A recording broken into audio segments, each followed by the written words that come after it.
Hello viewers, welcome to our channel. ఇవాళ ఓ interesting టాపిక్తో మీ ముందుకు వచ్చాను. సో లేట్ చేయకుండా వెంటనే స్టార్ట్ చేద్దాం.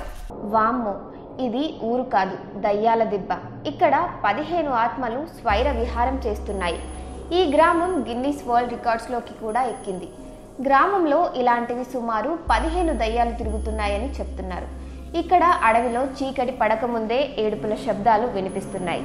గ్రామం పేరు 1989లో గిన్నిస్ బుక్ ఆఫ్ వరల్డ్ రికార్డ్స్లో దేశంలోని అత్యంత హాంటెడ్ గ్రామంగా నమోదు చేయబడింది. ఇక్కడ అనేక రకాల దయ్యాలు ఉన్నాయని పేర్కొన్నారు. దీనివల్ల ఇక్కడ నివసించడం సామాన్యులకు ఓ పీడకల లాంటిదే అని చెప్పాలి. కానీ ఇక్కడ కేవలం సుమారు 1000 మంది మాత్రమే నివసిస్తున్నారు. మీరెప్పుడైనా దయ్యాన్ని చూసారా అంటే చాలా మంది చూసామనే అంటూ ఉంటారు. ఎందుకంటే దయ్యాలపై చాలా మంది చాలా రకాల అపోహలు పెట్టుకుంటారు. పాత పాడుబడిన బంగ్లాలు, బావుల్లో దయ్యాలు తిరుగుతూ ఉంటాయని తరచూ అనేక కథనాలు వస్తూ ఉంటాయి. దయ్యాలు ఉన్నట్లు ఎలాంటి ఆధారాలు లేవు, కానీ దయ్యాలు ఉన్నాయని మాత్రం అనేక మంది నమ్ముతారు. సినిమాల్లో చూపించినట్లుగా ఆత్మలకు ఆకారం ఉండకపోవచ్చు, అలాగే వాటికి మాయలు మంత్రాలు కూడా రాకపోవచ్చు.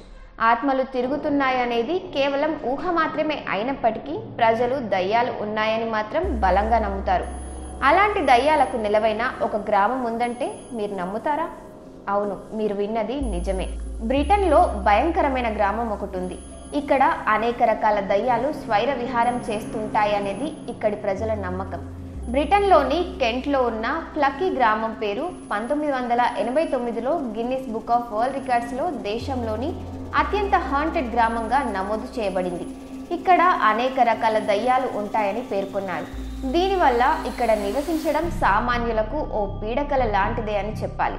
కానీ ఇక్కడ కేవలం సుమారు 1000 మంది మాత్రమే నివసిస్తున్నారు. నివేదిక ప్రకారం అనేక దయ్యాలు తిరుగుతున్నాయని చెప్తున్నారు. ఇందులో ఒకటైన హైవే హాంటింగ్ అని పిలుస్తారు. 18వ శతాబ్దంలో ఇక్కడ ఒక వ్యక్తి మరణించాడని చెప్తారు. అతని దయ్యం ఆ ప్రాంతంలో తిరుగుతుందని చాలా మంది భయపడుతూ ఉంటారు. ఈ హైవే మ్యాన్ తాడుతో ఒక చెట్టుకు ఉరివేసుకున్నట్టుగా స్థానికులు పేర్కొంటున్నారు. మరో భయానక ప్రదేశం డస్కీ బస్ లేన్. ఇక్కడ అడవిలో కొన్నిసార్లు ఉపాధ్యాయుడి మృతదేహం కనిపిస్తుందని ప్రజలు చెప్తూ ఉంటారు. అతను మొదటి ప్రపంచ యుద్ధం సమయంలో మరణించాడు. మరొక భయానక కథనంలో ఒక మెకానిక్ గోడకు నలిగి చనిపోయాడు. అప్పుడప్పుడు అతని అరుపులు ఫ్లక్కీ చుట్టూ వినిపిస్తూ ఉంటాయి. మరొక కథ స్థానిక చర్చి సెయింట్ నికోలస్ గురించి. 1100 సంవత్సరంలో ఒక స్త్రీ ఇక్కడ మరణించింది. ఆమెను రెడ్ లేడీ అని పిలుస్తారు. ఇప్పటికీ ఆమె ఆత్మ ప్రార్థనా మందిరం మైదానంలో తిరుగుతూ ఉంటుందని కొందరు చెప్తూ ఉంటారు. ఇది కాకుండా చర్చిలోని వైట్ లేడీ 1952 సంవత్సరంలో అగ్ని ప్రమాదంలో ధ్వంసమైన సురెండెన్ డైరింగ్లోని ఆమె పురాతన కుటుంబ ఇంటి లైబ్రరీకి వెళ్ళడానికి కూడా ప్రజలు భయపడుతున్నారు. ఇలాంటి అనేక ఇతర కథలు కూడా ఇక్కడ ప్రచారంలో ఉన్నాయి. గ్రామంలో ఇలాంటివి సుమారు 15 దయ్యాలు తిరుగుతూ ఉన్నాయని చెప్తున్నారు. ఇక్కడి అడవిలో చీకటి పడకముందే ఏడుపుల శబ్దాలు కూడా వినిపిస్తూ ఉంటాయి.